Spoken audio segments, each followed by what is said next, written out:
What's up, y'all? X1, aka Indigo Sky, aka Trigger Banking. Want y'all to like, subscribe, share, hit the notification bell if you like to support the channel. Cash out in the description. You like to follow me on the other platforms. Everything at the top of the description of my channel. With that being said, let's get the show on the road. You are watching a master at work.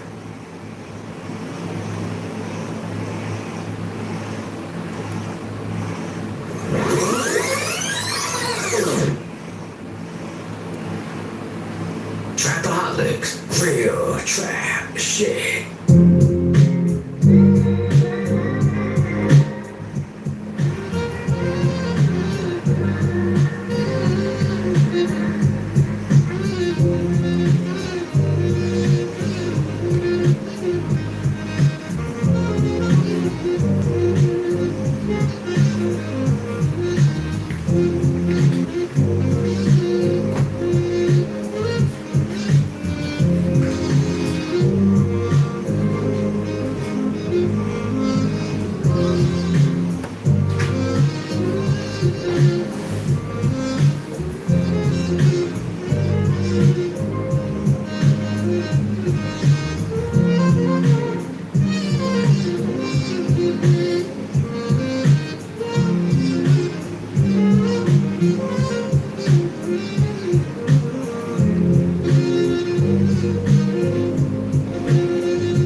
Hey, where y'all coming in from?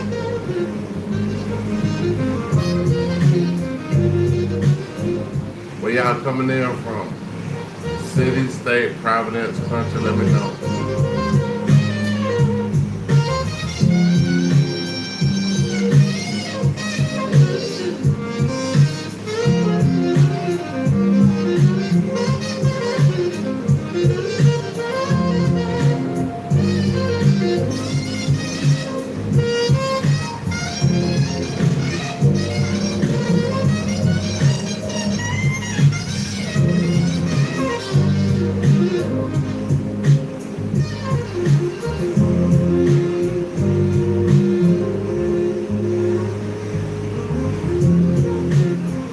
Hey, what's up? Hey, how you doing?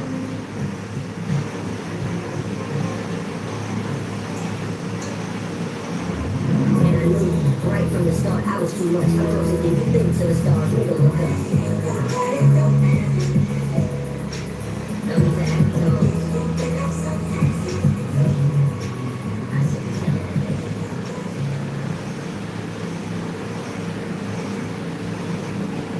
That's what's up. I'm glad you're all right. About to play some good soothing music. Getting out of the nighttime, city winds, sleepless eyes. Hear her voice, shake my window, sweet seducing sight. Get me out into the nighttime, four walls hold me tonight. If this town is just an apple, let me take a bite. And they say why? Tell me. I'm just chilling too, man. Cooling in here, man. I ain't doing nothing. It's online. What? Top 4 movies? Top four movies. Top four movies would be wow. I seen a lot of movies. I seen a lot of movies. I seen a lot of movies. I can't do that. I can't do that. I can't do that one. I said, why? Tell me that it's human nature. Why? Does it do me that way? Reaching out to touch a stranger. Electric eyes are everywhere. See that girl? She knows I'm watching. See that girl?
to some videos.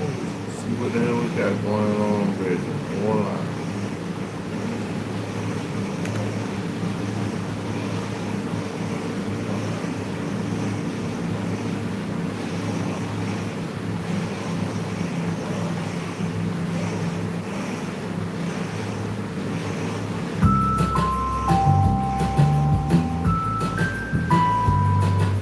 Hey y'all, we reacted to Cut to the Chase TV. Cut to the Chase.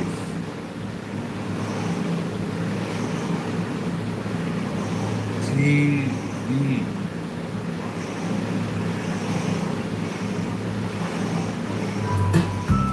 What's up, fam? This your boy, Cut to the Chase TV. Be sure to hit the like and subscribe button, and be sure to share this video. I got some news for you Negroes today. Now, we all heard about Pooh Shiesty getting arrested after he allegedly robbed Gucci Mane over a contract dispute. And the moment the news hit the internet, everybody began speculating. Everybody gave their opinion. And the number one question everybody was asking, who's snitching? Is Gucci Mane snitching?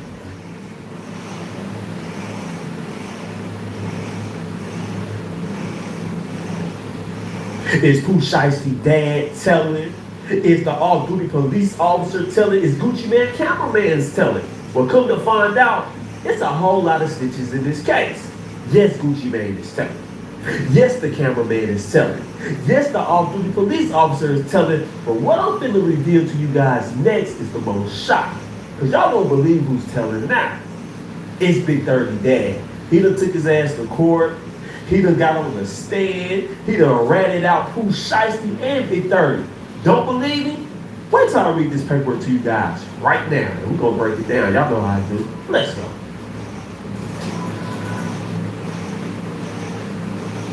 Trying to lower your OSHA recordables? Fanaticz Health is your... Boom! Listen to this. Big 30 father confirmed under oath that his son owned a Glock 45 and Draco. Feds and them are claiming it was part of the weapons used when Gucci Mane almost got his muffin top peeled back. When Big 30 got arrested, the guns were found right beside him. The defendant's own father confirmed under oath that he owned a Glock 45 and a Draco, the same types of firearms recovered at the time of the defendant's arrest 3 months later. Now, this is very confusing to me, because I was always under the impression the weapons wasn't recovered, there was no video evidence, but according to this paperwork, when Big 30 got arrested, he was found with a Draco beside him and a Glock 45, the same weapons that Gucci Mane accused Pooh Shiesty to rob. That is crazy. You know how stupid you gotta be?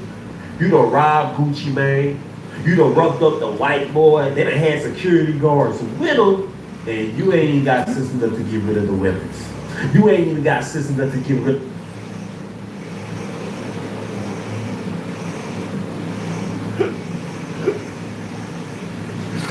I'm sorry, bro. I'm sorry.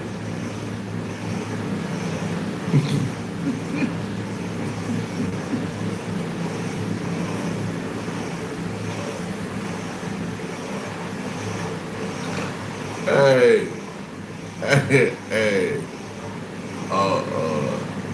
Cut to the chase. Hey, cut, bruh. Chill out. Chill out, cut. The evidence. Because the more details come out, the more I realize Pooh Shiesty and Big 30 are idiots. They stupid as hell, man. I'm just being real. You get what I'm saying? So damn. And another thing that's very shocking to me about this case, the feds don't want to give Pooh Shiesty dad a bond. Because they said when they arrested Pooh Shiesty dad, he said something very interesting. And the thing he said was, yeah, I knew y'all was coming. I had intel months ago y'all was going to arrest me. I knew what time y'all was going to arrest me today. How stupid can you be? Now that sounds like somebody that's trying to work with the police. That sounds like he's catcalling. That sounds like somebody that want to cooperate, because I'm not even a criminal. And even I know, if you get arrested for anything, shut your ass up. You don't offer any information. You don't say a statement. Cause the whole time you running your damn mouth to the police, they writing what you saying. They got the body cam footage on, so you have to be smart. And how much trouble Pooh Shiesty's dad been in? That was a rookie mistake he made. Let me read to you guys.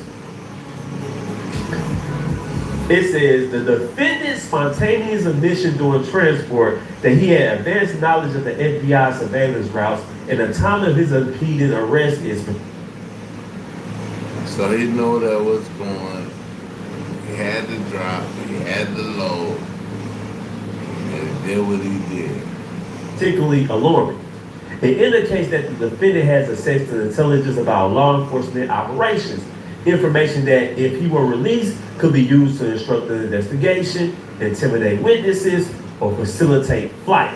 Now, Whack 100 always said that Pooh Shiesty's dad was an informant. He was working with the police. According to the paperwork, I'm starting to believe that. Because when he got arrested, he got police intel, he got the routes. So that's why they don't really give him a bond. They say he might got intel on us. He might know the witness's name. Somebody is feeding him information, so we don't think it's safe for him to be out here on the streets. So he put his foot in his mouth with that. Let's continue reading. Moreover, his ability to coordinate a multi-state kidnapping involving non-participants demonstrates the kinds of organized captivity and influence that home incarceration alone cannot neutralize. So yeah, he's not getting the bond. I don't think Big 30's getting the bond. And let me just say this. Because it's also in the paperwork that when Big 30 was arrested, he smashed his cell phone. And also in the paperwork it says that Pooh Shiesty's dad knew that the feds was on him. So my question to everybody involved, why y'all trying to get rid of evidence last minute?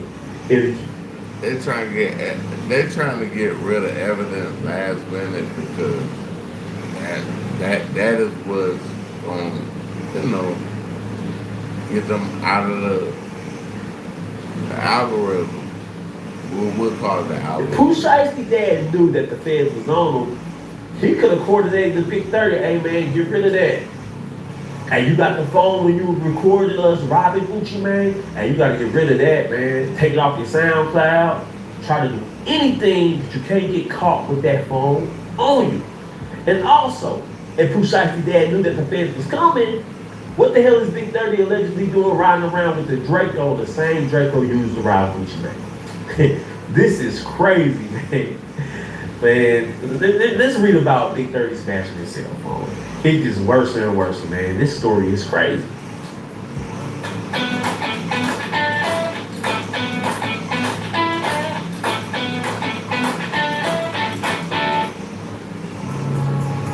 So it's a Mr. Wright allegedly filmed the release of the contract on his cell phone. Special Agent Hobbs testified that we had active court order searches of the location data for Mr. Wright's cell phone.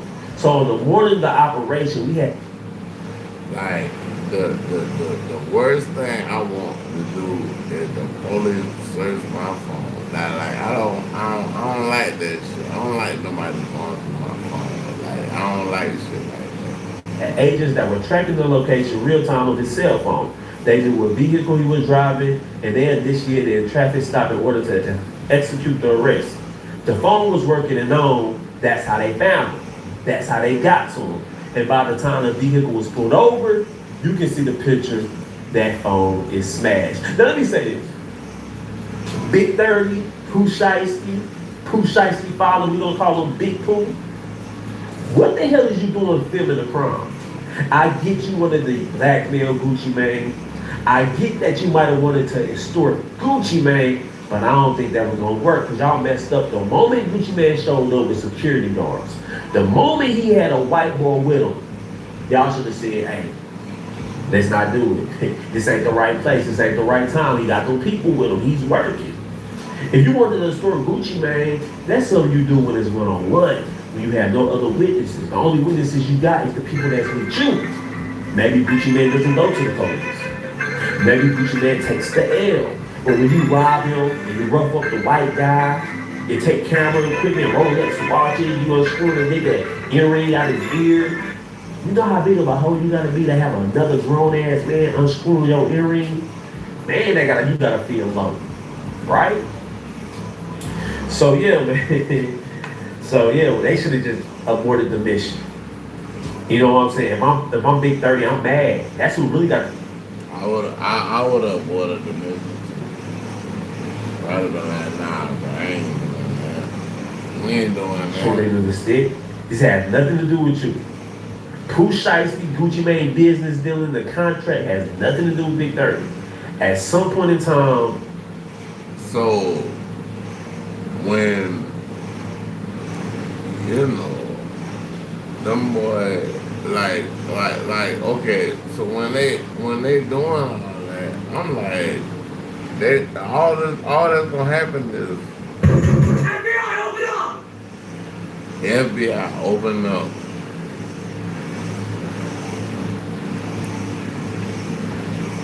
It was at this moment that he knew he fucked up.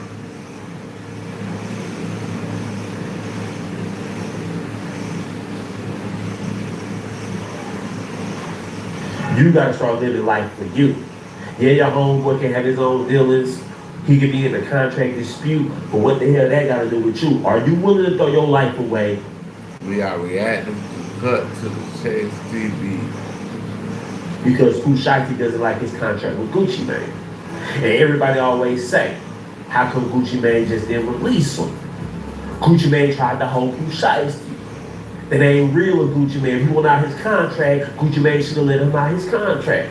That's not how business works. That's the point of a contract. I need to protect myself just like you need to protect yourself. I'm gonna give you some money. I'm gonna give you a chain. Bang, sign on the dotted line. Nigga, I need 6 albums. And until I get 6 albums, you ain't going nowhere. Right? So that's Gucci Mane right. Gucci Mane ain't gotta bow down to Pooh Shiesty. I get Gucci Mane releases everybody. But you gotta understand, I think Gucci Mane knew why Pooh Shiesty wanted out that contract. I think Gucci Mane knew that the moment he would have signed Pooh Shiesty out that contract, Pooh Shiesty would have took his ass to Yo Gotti and then part of the CMG. Gucci Mane wasn't going for that. Because you gotta ask yourself, why didn't Gucci Mane release him out the contract? He was already chilling with Glorilla, you know, people that was connected to Young Dog. So he was already chilling with them. Already. Pooh Shiesty is more trouble than he is money. Constantly in jail, not really an artist you want to develop in. He's too unpredictable. Why did Gucci Mane just release him? It's because he knew that Pooh Shiesty was planning on signing the CMG. Gucci Mane like, man, you can put a gun to my head. We can argue in here. I'm willing to go toe to toe with you and your dad. I'm not letting you out this contract. But the moment they pulled that Draco out on him, that's when he signed. So yeah, Gucci Mane was willing to go toe to toe. He was willing to argue. He was willing to fight. But the moment they pulled out that Draco, that's when he decided to sign. So yeah, I think Yo Gotti had something to do with this. I think Yo Gotti kind of pumped everybody's head up. He was having conversations with the dad. He was like, man, y'all can leave that team 10-17. Glad it's showing how the criminal justice system works, and sometimes that there's a rush to judgment and the impact it has. You know what I'm saying? And I think Pooh Shiesty knew that Gucci Mane wife was running the label. Gucci Mane Hey, wanted that at 8 what's up, o'clock, what's up? and he taking his phone and shit. There ain't no nigga you want as a CEO. What's up?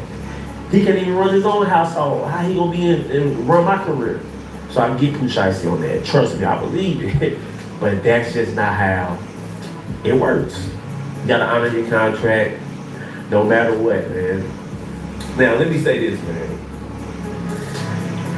The thing people are saying, and the thing that got a lot of people arguing, and a lot of people at odds, is two sides. Did Gucci Mane rat, or did he keep it G?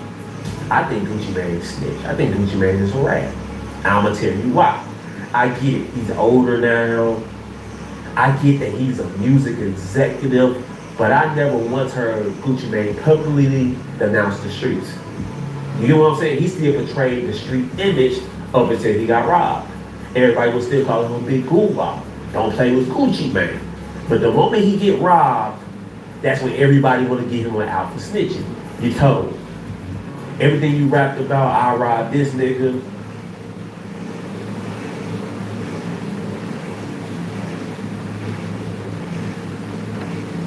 It was at this moment that he knew he fucked up.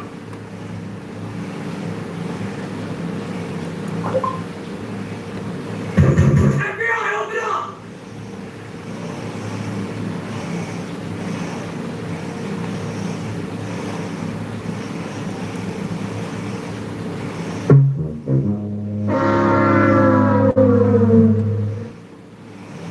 I robbed that dude, I finesse him, I finesse her.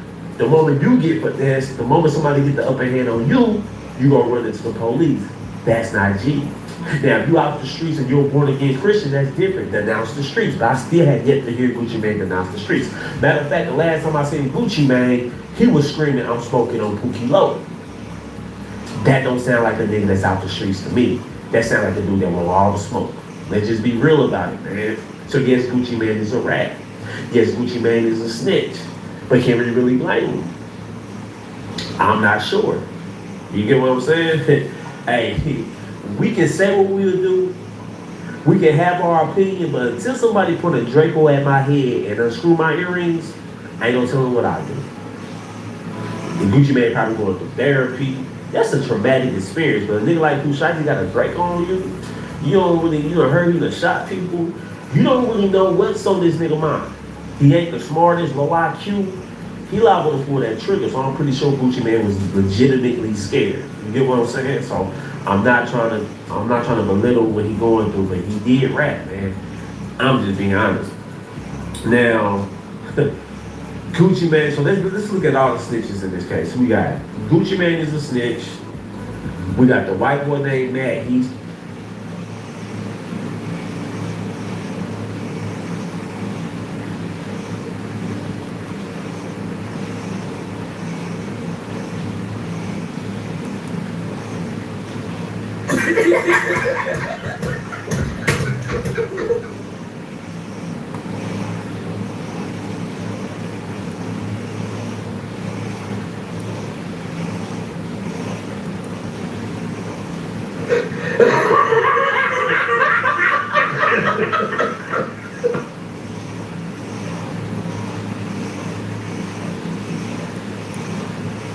Hey, Gucci Mane put the law on them for. In the criminal justice system, the people are represented by two separate yet equally important groups: the police who investigate crime and the district attorneys who prosecute the offenders. These are their stories.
He's snitching. We got a couple of security guards. They snitching. We got Gucci Mane homeboy, BP, whatever his name is. He's telling. And then we got Big 30 dad. He's snitching. And then I think Kushaxi's dad kind of telling, man. I think Kushaxi's dad gonna flip. I really do, man. I think there's no way Kushaxi gets out of it. I know a lot of people hope he gets out of it. I was hoping he got out of it, just off the strength that I like his music. The rap game was more interesting when Kushaxi was out. I'm gonna just be honest with you. Now that Kushaxi locked up, the rap game is messed up. Offset getting shot, Lil TJ getting arrested, NBA being 10 trying to snatch the chain, J Prince Jr. and All-Star JR going back and forth over a woman. The rap game is messed up right now. A female rapper got shot in the face 4 times and died while she was 12 weeks pregnant. Man, the rap game, hey man, it's going through some things. So yeah, It's just crazy, man. All this much snitches on one case. And I will say this, man. I'm kind of worried about Big 30 too, because I keep telling y'all I'm not sold. I'm not sold on Big 30. Y'all just Big 30 telling. Is he telling?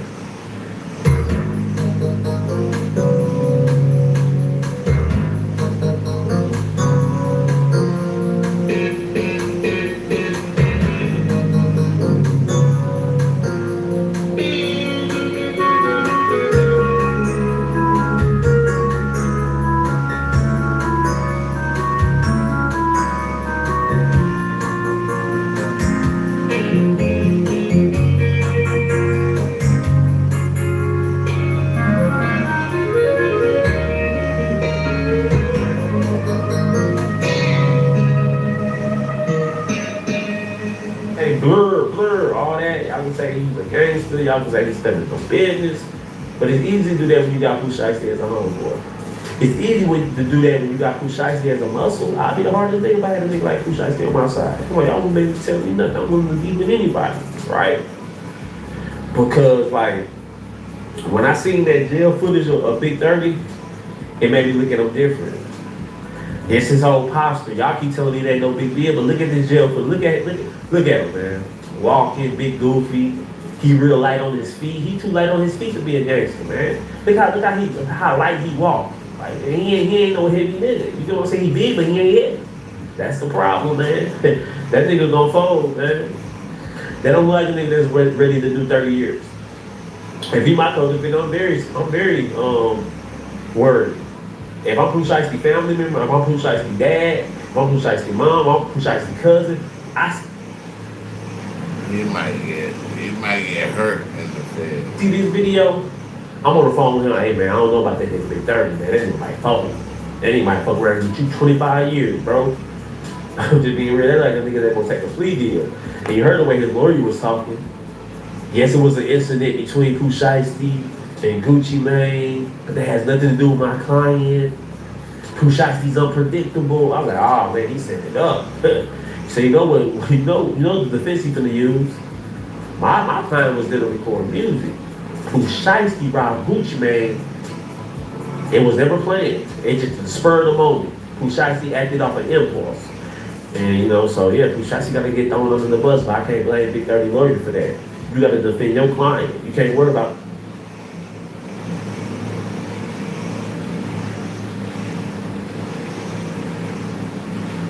From 33 minutes. nobody else. That's the job of a great lawyer. You ain't trying to save everybody. I'm just trying to save the nigga that paid you. That's what it is, man. Hey, we're going to hip hop movie. We're gonna check out hip hop movie. Hip hop movie. Freestyle. Went to trial and got life without parole. And now he's being attacked by those. We back with another one, y'all. The C murder situation done got way worse. You finna hop right into it. Make sure y'all hit that hype button, man. Hype me up. Get the video on the algorithm. At one time, my brother was gonna get 8 years. He had already did 4 years. We would sign off on him. That was Master P revealing that his book. Imagine you was only gonna get 8 years and you decided to take it to trial. I don't know how long C murder got, but it feel like life. Crazy. Brother C. Murder could have been home years ago if he had taken an 8-year plea deal and listened to the people who loved him instead of the people around him in jail. C. Murder refused, went to trial, and got life without parole. And now he's being attacked by those same people in jail. And guess what? There's no one there to save him. Here is what Master P said. Hey, love Amsterdam. Amsterdam, love. It is what it is. Appreciate you.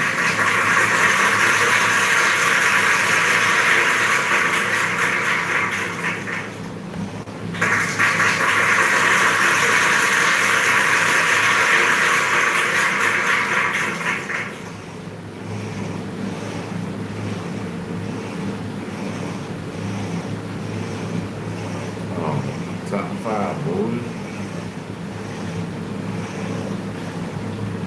Top 5 movies.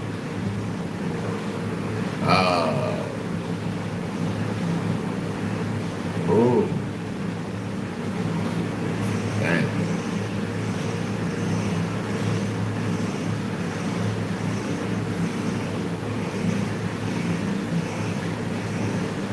That's a bullshit ass question, 'cause hey, that's bullshit.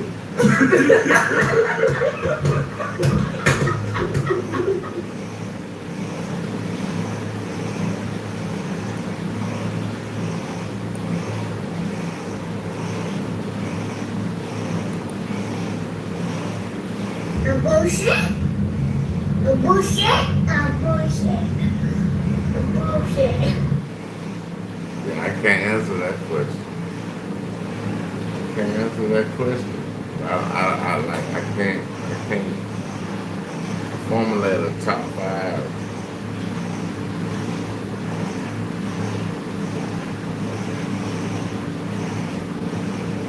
Of my favorites, because I got so many, you know? I got so many.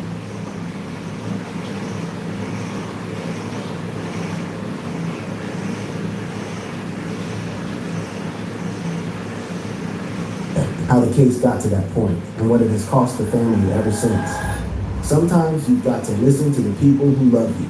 In early March 2026, Master P sat down for an interview that nobody saw coming, not in terms of what he was willing to say. For over 2 decades, the public version of the C murder story had stayed inside certain lines. He was innocent, the witnesses lied, the system failed him, the family was fighting. Those things had all been said before, in rallies, in Instagram videos, in interviews, in court filings. But this time, Master P added something that had never been said publicly. He told the world that his brother had been offered a deal, 8 years, and he turned it down.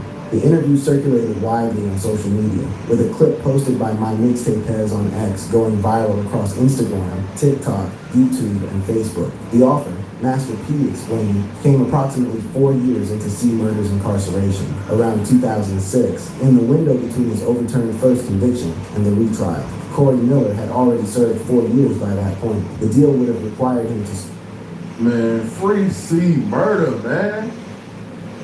I don't think he did it. But look, though, I wanted to see C Murder at the No Limit Cash Money versus, man. If C Murder would have been there, it would have been lit, man. Drop a full song, like, you gotta do something, man. Somebody got to do something. We gotta get C Murder out of jail, man. This is crazy. Served 4 more, then he could walk out. At one time, my brother was gonna get 8 years. He had already did 4. You do is sign off on it. 4 years in, 4 more to go. Sign it and come home by 2010, possibly even earlier with time credits. That is the math. That is what was on the table. And C Murder said no. He maintained his innocence, refused to sign anything that implied otherwise, and chose to go back to trial. Master P then said the line that became the headline. But sometimes you gotta listen to the people that love you. Right.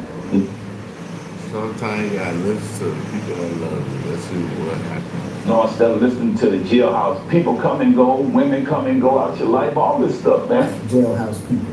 That is the phrase that landed, because Master P was not talking about strangers. He was talking about the specific category of people who cycle in and out of a man's orbit while he is incarcerated. People who make promises, who offer advice, who build influence inside those walls, versus the family that was out here, on the outside, doing the actual work of fighting for him. He continued, pulling it all the way to the bottom line. When that time goes, you're gonna find. Somebody said what short, something on what?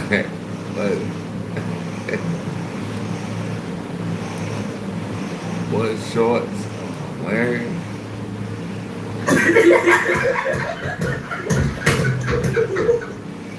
I'm wearing, I think, Levi's. And now who real or not, your family gonna be there no matter what. Then he made the case's real tragedy explicit. It's tough on these streets. Right. Even though my brother innocent. Think about it. But you prolonged it so long. He did not retract the innocence claim. He kept it right there in the same breath. My brother is innocent, and he prolonged this. Both things. Man, everybody in New Orleans knows that C Murder is innocent. We know that. How we gonna get C Murder out of jail though? That's the only part we don't know. Because for Master P, the issue was never whether C Murder pulled that trigger. The issue was... That man been in jail all this time. All this time. is the decision to go to trial, to bet his freedom on a jury in Jefferson Parish, one of the toughest parishes in Louisiana, rather than take the certainty of 8 years and come home. And finally, the summation, the line that reframes the entire 24-year ordeal into one sentence. Even though my brother innocent, think about it. But you prolonged it so long. And so I just think if he'd have took the deal early, we wouldn't be dealing with it. We would not be dealing with it. That is the whole thing right there. Not 20 plus years in Angola, not hunger strikes and federal filings and Supreme Court denials, not a family stretched across 2 decades of fighting, visiting rooms, legal fees, Instagram videos, public fallouts, and all of it. None of it. If the deal had been signed in 2006, Corey Miller would potentially have been a free man by 2010, back with his daughters, back with his family, back in the world. He refused, and the retrial came, and the jury voted 10-2, and the judge said life without parole. That was October 22nd, 2009. From that day forward, every legal effort. Life without parole? Town Vote facilitates fast, accurate, and secure voting for business meetings. Man, see, murder got railroaded, man. And I ain't gonna lie. Having a rap name like C Murder, it's hard to go fight a case when your rap name is C Murder. I would have took the years to sign that paper. Let me go ahead and go home, man. I ain't got time for all this. For every appeal, every filing, every recantation, every federal petition produced the same answer. No. The first state appellate court said no in 2011. The Louisiana Supreme Court said no in 2012. The U.S. Supreme Court said no in 2013. A federal district judge said no in 2023. And on February 4, 2026, the Louisiana Supreme Court said no one final time, unanimously, all 7 justices, closing the last remaining state-level door. The court ruled that Miller had exhausted his right to state collateral review and failed to show any exception that permitted another filing. Every state-level avenue is now gone. Miller responded publicly, said it was not over, and vowed to keep fighting. And days later, Master P sat down and told the world about the 8-year deal. The timing of that revelation is not incidental. Master P was reacting to the denial, to the finality of it, to watching his brother absorb another blow from the courts after 2 decades of blows. And what came out was the truth he had This is crazy. been holding for nearly 20 years. The one decision that, in his view, set the entire catastrophe in motion. Not the night at the Platinum Club, not the witnesses, not the jury. The moment in 2006 when a man who believed he was innocent chose to bet his freedom on a system that was not built to protect him. Master P has spoken about the weight of that choice and what it means to watch someone refuse to come home with a clarity that only someone who made the opposite choice could deliver. So you gotta want to do right. Right. Are you trying to keep him in the right mindset?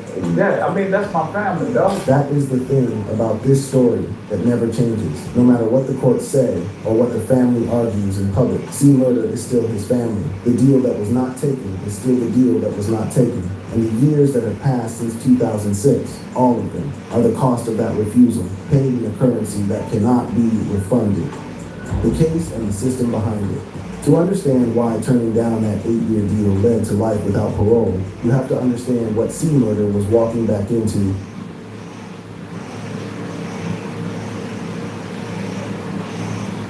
when he chose to go to trial, and the specific machinery that was waiting for him. On January 12, 2002, at the Platinum Club in Harvey, Louisiana, a 16-year-old fan named Steve Thomas was beaten and fatally shot once in the chest during a brawl involving 15 to 20 people. The club had skipped metal detectors for VIPs and celebrities that night. In the chaos of the altercation, 2 eyewitnesses, security guard Darnell Jordan and another witness named Kenneth Jordan, identified Corey Miller as the shooter. No murder weapon was ever recovered. No DNA.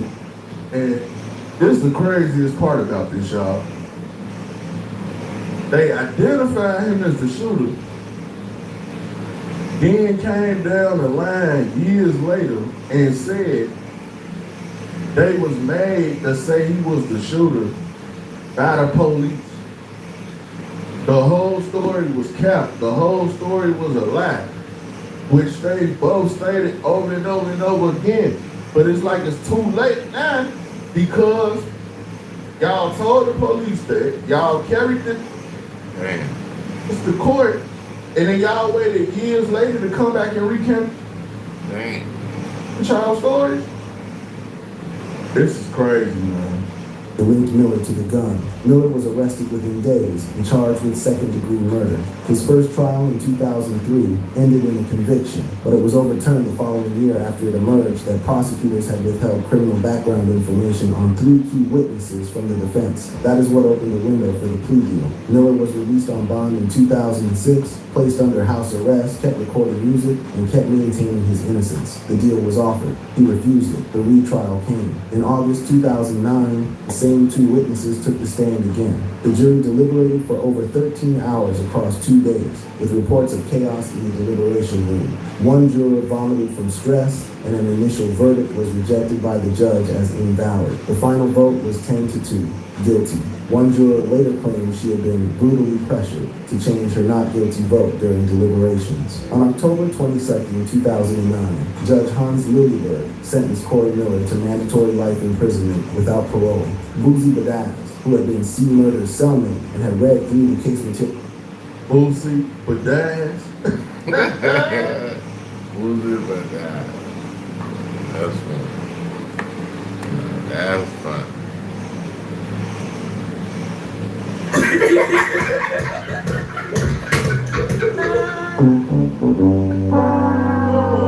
Can't be easy to be called that man Boozy Badass. No.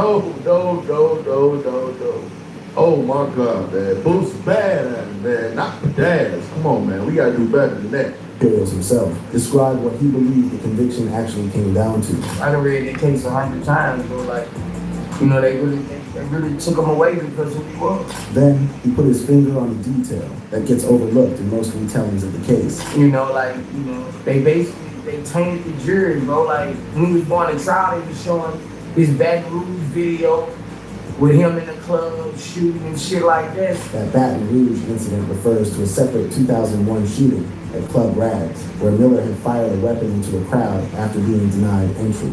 The jury tasked with deciding the Harvey murder was reportedly showing footage from that unreleased. Now look, that was dirty though. How y'all gonna show him in the club shooting up another club? But that one from the same night when he shot up, when they said he shot up the other club. You see what I'm saying? But at the same time, y'all, we gotta look at it like this. C. Murder should have known to stay out of them New Orleans clubs, Louisiana clubs. That's why I be at the house, y'all. I be in the crib. By myself, cooling, chilling. You know what I'm saying? Period, That's why I do. It's a well-known fact that when Master P started blowing up with No Limit, they used to tell them like, we gonna get you, or like we gonna get you, or like we gonna get one of y'all or something. Like they was targeting people from No Limit to try to get somebody locked up. They didn't like them, so they was always telling them like, yeah, we gonna get one of y'all gonna slip. We gonna lock one of y'all up. So they knew they wasn't gonna be able to get P because P was too swift on his toes. They ended up getting C. Murder.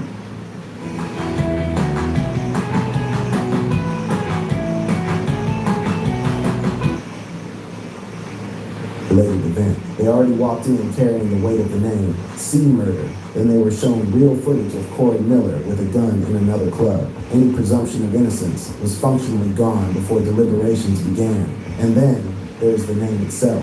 The stage name that moved records, that projected exactly the persona prosecutors needed the jury to see, walked into that courtroom ahead of the man and stayed there throughout the trial. Uzi addressed it directly. And unfortunately, you have this name of C. Murder, which automatically puts the jury at a certain level of apprehension. That is not a minor detail. It is the entire psychological architecture of the prosecution's case. They did not need to prove, beyond the chaos of that nightclub, that Corey Miller pulled the trigger. They needed the jury to believe that Corey Miller was the kind of man who would. The name did half that work. The Baton Rouge footage did the rest. Jefferson Parish, where the trial took place, was described by Master P himself as one of the toughest parishes in the state of Louisiana. Uzi framed the broader Louisiana context in terms that go beyond this single case. And Louisiana is a hate state toward black entertainers with money. All black entertainers in Louisiana would die. If you don't move out, you go down. The legal structure of the conviction gave that claim concrete form. C. Murder's 2009 conviction came on a 10-2 jury vote. At the time, Louisiana was one of only 2 states in the country that allowed non-unanimous jury verdicts in non-capital felony cases. The history of that rule traces directly back to post-Reconstruction Louisiana, a deliberate mechanism to dilute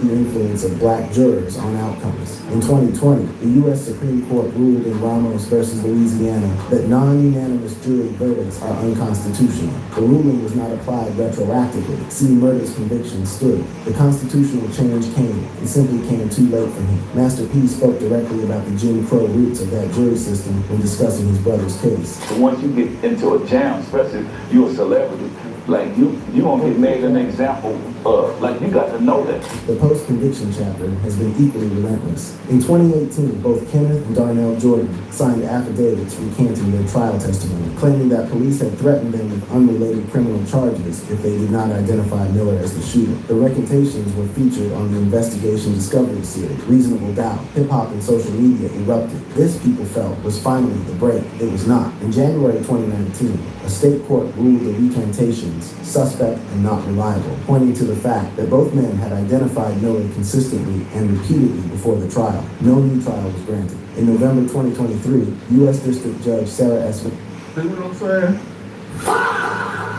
So they kept saying, see,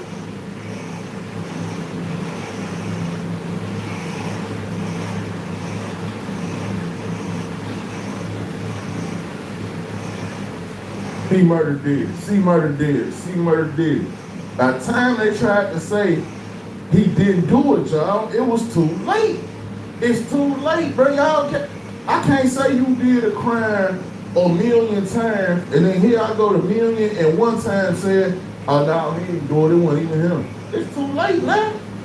Vance upheld the conviction at the federal level, ruling that Miller had failed to show clear and convincing evidence of error. And then, in February 2026, the Louisiana Supreme Court closed the final state-level door unanimously. Inside the prison, the attacks on C. Murder's body and health ran parallel to the attacks on his conviction. In 2018, he launched a hunger strike at Angola, protesting conditions he described as cruel and unusual. In 2021, he went on hunger strike again at a Lane Hunt Correctional Center, accusing the Department of Corrections of medical neglect. Civil rights attorneys Benjamin Crump and Ronald Haley Jr. were brought in to demand action. Boozy, who understood these tools from personal experience, explained why a man in that position reaches for a hunger strike.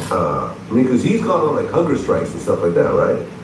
Yeah, because that's the only way you get attention. This is the full shape of what C. Murder has been living inside, a system that convicted him on recanted testimony under a jury rule since ruled unconstitutional, in a parish with a history of aggressive prosecution, with a stage name the prosecution used as character evidence, and then held him through hunger strikes and denied appeal in federal court ruling. It said the same thing state courts had already said, no, every time, from every direction. And the door that might have bypassed all of it was the one he declined to walk through in 2006. The family at the center. The plea deal revelation did not land in a vacuum. It landed on top of 2 decades of a family being publicly pulled in every direction by a situation none of them chose and none of them could fully control. And to understand why Master P said what he said in March 2026, you have to understand what the years between 2006 and 2026 actually looked like for the Millers, what they gave, what they lost, and what they are still waiting for. Corey Miller and Percy Miller grew up together in the Calliope projects in New Orleans' 3rd Ward. Their father left early. They were raised by their grandmother, Big Mama, alongside